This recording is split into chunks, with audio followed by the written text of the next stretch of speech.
and then briefly describe your area of research and what's led you there. Sure, so I'm Jennifer Thivierge and I'm in Canada at the University of Ottawa. I am a PhD student in history and my research for my PhD is women in STEM, so looking at women specifically in computer science. But for this project I'm looking at the role of women in museums, so looking at women in STEM within museums and the way that we represent women in the museums in STEM, which is science, technology, engineering, and mathematics. So what sorts of challenges do you face in conducting that sort of research and then sharing what your findings are? Yeah, so in doing research it's interesting because I think one of the biggest challenges is when women marry.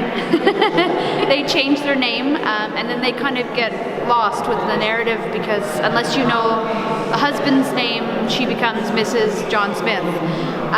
And then to try and find the women and to track their progress throughout history has been very challenging, but an interesting source. So it's easier when they don't marry and they stay single, and you can usually be able to track birth and death records, and it's a lot easier to track the women and to find their stories.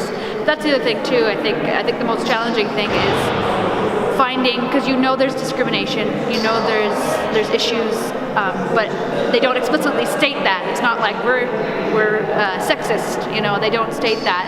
But sort of reading between the lines and being able to really challenging, you know, when you see somebody's recruited or somebody has been doing a new job or executive positions, you have to look at the names and who are those people, who's doing the hiring, who's doing the firing, those types of issues. Yeah. Thank you. It's something I never heard of. So what are your plans for sharing your research beyond this conference? And if you're planning an exhibit to coincide with that, how do you plan to engage with your audience? So there's quite a few different ideas that I have, all very ambitious, and I hope to complete them all. But the first one is obviously to publish, so publishing the findings from the Canadian Museum of Nature. There's going to be an exhibition in the next couple of years. It's a traveling one on women in war.